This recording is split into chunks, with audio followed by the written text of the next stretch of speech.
The struggle is real. The juggle is real. That's why everyone should hire working mothers. They are put in crazy situations all the time and are forced to problem solve. They are some of my most resourceful employees. Sarah Blakely.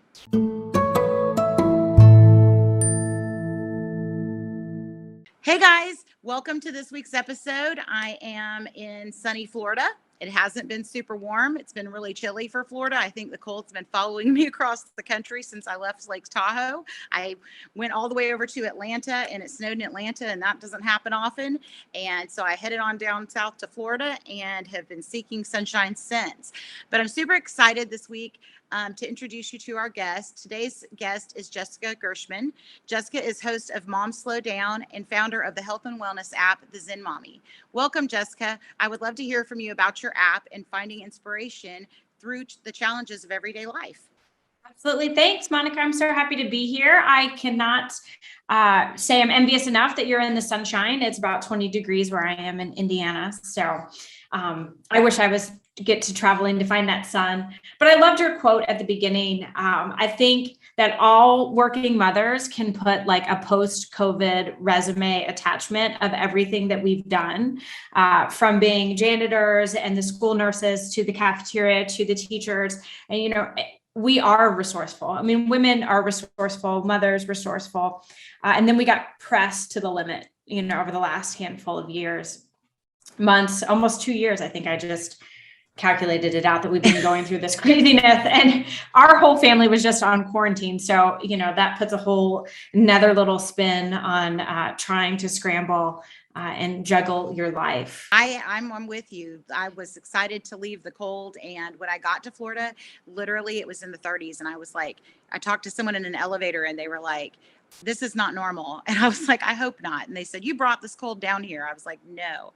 But yeah, I did some research on your show and on your Instagram, and you've shared some really authentic and candid and just really humbling facts or experiences that you've gone through. So I kind of wanted to dig into that a little bit with you today.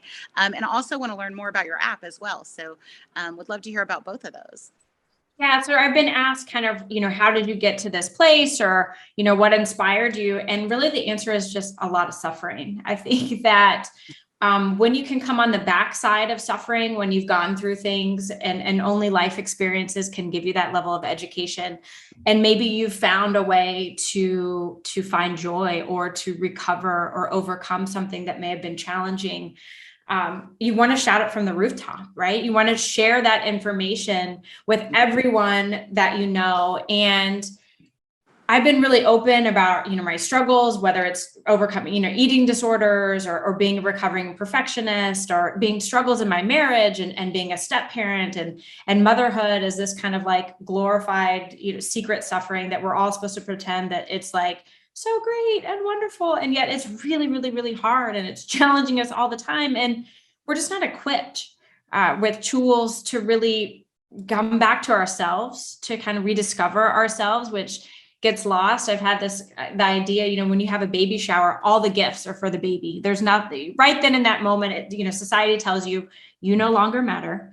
You're a mother and your identity is wrapped up in this other little being. And I think we find as mothers and women finding the rest of our lives trying to rediscover or get back to who we were in the beginning or who we were in the first place. And for me, I found my way into yoga after years of conventional therapy. And it was a space where for the first time in my adult life, I felt good enough. And I had never really experienced this feeling of just okayness ever before. And coupled with the fact that as any mother listening, you have a desire, you have a strength as a mother that you didn't have before. And when I gave birth to my first daughter, it was go time. I was like, okay, all of this life thing that you've been playing around with, now it's real time. And if you're really going to make some change and some self discovery and find real self-love to be able to model this for your daughter, you need to get on that path. So for me, it really took me in a direction. I didn't ever really intend to teach yoga, but felt called to share that, as well as, meditation and mindfulness. And really this idea that we each as individual women and mothers can create our own kind of joyful toolbox. And self-care doesn't have to be just another thing on the to-do list, which has kind of become, it's like, oh, if you're not doing bubble baths and nail appointments, and now all of a sudden we're feeling less than because we're not taking care of ourselves. But really, it's being able to get in a good mindset or mental space that we can start to do the inner work and really show up in our lives and be our best selves. I love that. That is such great care and tips. I mean, I think moms too often don't take time out for ourselves. And, I've hit 50, my kids are 26 and 27. I have grandchildren now, but I'm just coming into my own, as a woman, and being able to have spaces where you can find yourself and feel your best is so critical. With moms going through so much. And you're so right. I have a lot of females that work for me that are moms, and I have two daughters that are moms, younger moms, and watching them juggle this pandemic and watching them have to make these major life decisions, about your work and your children and school and all of those things. I mean, it can be quite overwhelming. So I totally can agree and understand where you're coming from with that. There was a post that you had on your Instagram, and I read through it, and it was the picture of you in your bathtub with no water. Share with me a little bit about that experience. I think that was very eye-opening for me, but I could relate. So yeah, so I shared a post. I was naked in a bathtub with no water. And I've kind of related to this time in my life where I literally found myself naked in a bathtub with no water, crying. And I share very openly. I had a brother that went to prison and was incarcerated for a period of time. And he came home and lived with us. And, I had two younger stepchildren at the time that were home and two little girls. And my marriage was still, in this place of flux, and I was really, really lost. And I found myself in this place, in this position, and it's kind of been the image for me of being really broken down and kind of overworked, overwhelmed, not knowing where to go again, was being in this bathtub naked with no water, just breaking down, crying. And I think there are so many moms that find themselves in this position where they can relate. Maybe they didn't literally find themselves naked in a bathtub with no water, but they can relate to this point of just being so done, so exhausted, and just so at the bottom of the barrel, depleted in every way, lack of sleep, lack of nourishment, lack of love and tenderness and self-care and all of the things, and just not really knowing where to go. And I was able to kind of pull myself out of that situation. And it's interesting, as much as I resist it, when I'm chaotic and I'm going at a mile a minute, and I just, I'm just trying to put out fires, the next fire, really the thing I need to do is slow down, which is what you don't want to do, because slowing down is feeling all the feels, and it's feeling the emotions, and it's feeling, what's under like frustration and overwhelm is like sadness and grief and loss, and kind of working through those, because ultimately we can't really suppress any of those emotions. But for me, finding that meditation practice and sitting down and going through the list of, mental health checklist of what I need to do. I need to get out in nature and breathe some fresh air. I need to move my body in a loving and kind and gentle way. I need to prioritize my sleep, which means, I can't hit the bottle of wine like I want to, because that messes up my sleep. I need to nourish my body with whole foods, and I need to slow down and meditate. And for me, that having that toolbox is something that I know I can go to even when I resist it. But I've come back to those, I've come back to that bathtub moment in various points in my life, whether, the circumstances were different, but being at that point of just being so done, and you have nowhere else to go but up at that point. Yeah, for sure. I have a lot of moms where it's not the bathtub for them. It's the sitting in the car when you get home in the driveway, but you don't want to get out and go in because, your other job starts, or you have all this other responsibilities to take on. So I love that you were able to teach yourself to slow down and in those moments. I think that's words of wisdom for me. I haven't downloaded your app yet, but I'm definitely going to.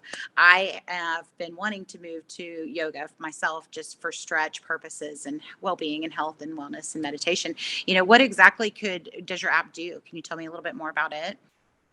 So I had a private studio in my house for a lot of years, and I had the privilege of seeing clients one-on-one therapeutically, and most of them were women and contemporaries, kind of in the same life space. And what I realized is that, while they got to see me for like an hour a week, the second they dipped their toe out of my studio door, the dinging of the emails and the school's calling and the work and the husband and the friend and all of the things. And it was like, whoa, yoga is a lifestyle, and it's mindfulness and presence and being in our bodies. And, I wanted to be able to offer tools for other women so that they could take that idea of what, I was able to cultivate in my studio and apply that to everyday life. Can you sit, and have 10 minutes of meditation, or 5 minutes even of some breath work? And I wanted to offer all the classes for mostly being like 30 minutes or less. Yoga is such a wonderful practice because it's suitable for all levels. It's not something that's going to tear the body down, and it's not like doing a HIIT workout. But it really gives us the space to kind of do internal kind of checking in, and it's an internal practice. So really the point of yoga is, distancing ourselves from all of this chaos in the external world and kind of going inside. And I've always said yoga was like a mirror, and, I don't always like what I see when I go in there. And, sometimes I had to get real honest about some things about myself, and some things about my thoughts, and some things about, my actions and what was going on. But it was always a place I could go. And so for the app, I just really wanted to offer that out. So I teach yoga, meditation, mindfulness, breath work. I also teach cooking. So I'm very open about being recovering from an eating disorder, and food is something that we've had to create a relationship with. I mean, we can't stop eating. You don't have to have a positive relationship with alcohol and drugs. You can just say no to those things. But we have to nourish ourselves with food. And most women, mothers are taxed with the cooking in the home. We still, whether we're working, a full-time job and taking care of the kids, and then we still have to feed our family. And most women don't really like it. And so this idea that if you have more confidence in something, that you will enjoy it more. And so I want to teach everything from the basics of like how to hold the knife and how to cut an onion, and to like sous vide cooking and beyond. And then I also get to create a bunch of allergy friendly recipes. So we're gluten and dairy free at our house. So I've got to spend the last 18 months or so just creating tons of recipes, which I do all the time. And I'm really excited to share those things. That is amazing. So I didn't know all of that. So I love learning that. I have a granddaughter that is dairy allergy. So that's been hard. So my daughter, I'm totally going to put her onto your app, because she'll benefit so much. Because when you do have a dairy allergy, it does affect everything. And it's not the little girl is my granddaughter. She's now a year and a half old, but she doesn't understand why she can't eat what everybody else is eating in the house. And so, my daughter's really tried hard to find ways to, make her food with plant-based items and products. And fortunately, there's a lot of those, not too many, but there are some options out there. So I love that. And then I also loved that you said, I love that your show is Mom Slow Down. I had listened to a speaker at a conference one time, and he was talking about slow is fast and fast is slow. And it kind of reminded me of that conference where, sometimes you are doing things and then you're in the motion of doing them so fast because you feel a need and the urge to get them done, but you're actually slowing yourself down because you're not taking the time to step back, slowly figure it out, move forward in a I don't know, a easier manner, I guess, so to speak. So I love that. And I really appreciate you sharing your story. I think authenticity is something that all of us can practice being more of, especially in such a social world today. And I love your candor and that you're able to open up and share with others. Advocacy is something that's dear to my heart, especially for women. And so having a space and having someone that's been there, done that, and kind of gone through it to share with you. But additionally, about cooking, I'm one of those women, I don't like to cook. I cooked for my kids, my family, and my husband up until high school. My daughters were in high school, and I went on a diet and I lost 80 pounds, and I was only doing like shakes and bars. And so I was, the cooking's on you guys. So my husband started cooking. My daughters learned to cook. They both enjoy cooking. I'm the one that needs the cooking classes, ironically, now. But Yeah, all good stuff. And I really appreciate you coming on the show today and sharing with us, what you've got going on and how you're advocating for women and the opportunities that you're providing for them to spend some time on themselves. I think that's really an awesome thing that you're doing. So I really appreciate it. Yeah, thanks, Monica.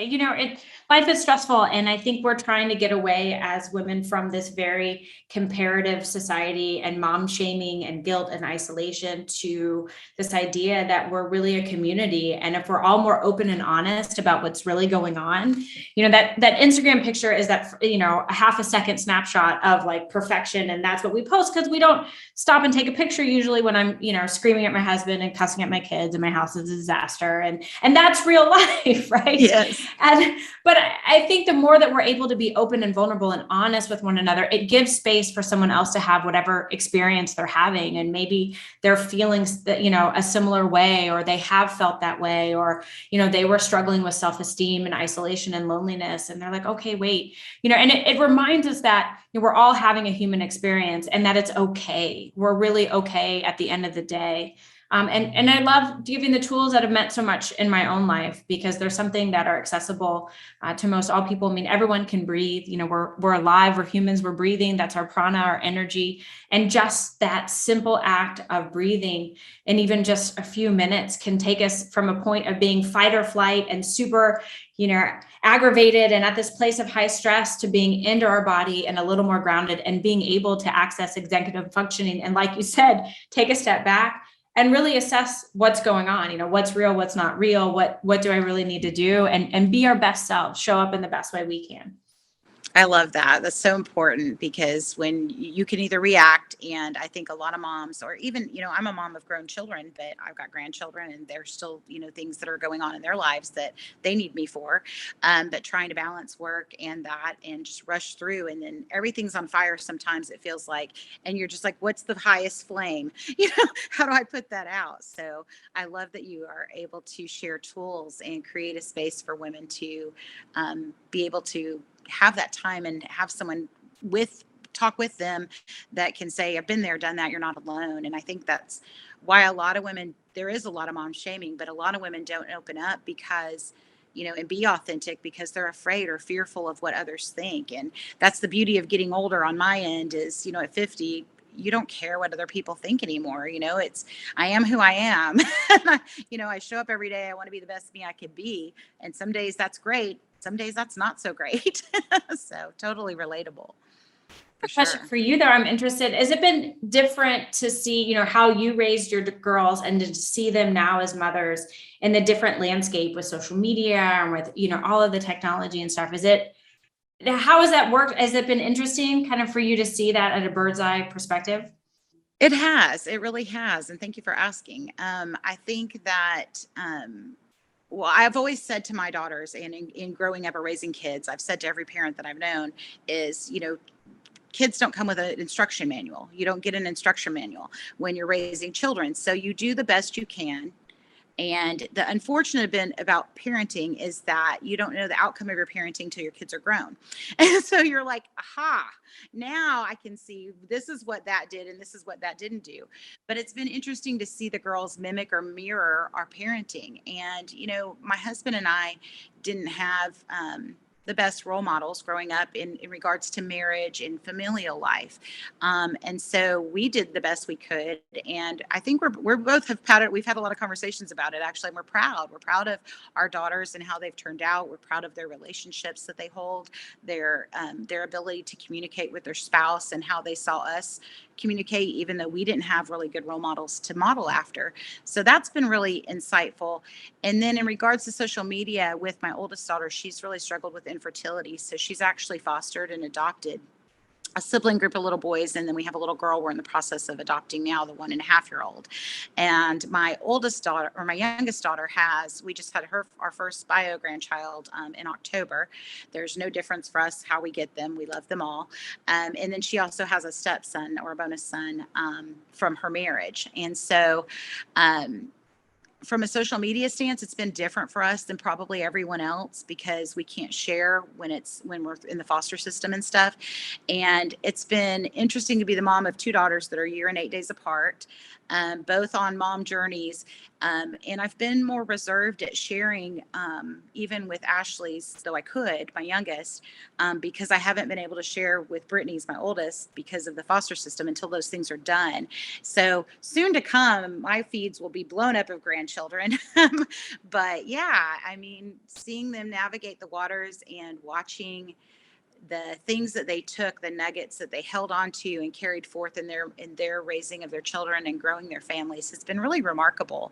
And it's the things that I think the thing I would say to moms is they're watching. Your children are watching, and whether you know it or not, they are, and they learned from everything that you do. And people tell you that, and you may not fully absorb that until you're grown and older and watching your kids, but they do. They pick up on so much. And so, you know, it's been a good watching them grow. And I think that we've had the funnest time, and my kids will tell you that if you caught them one off on the street.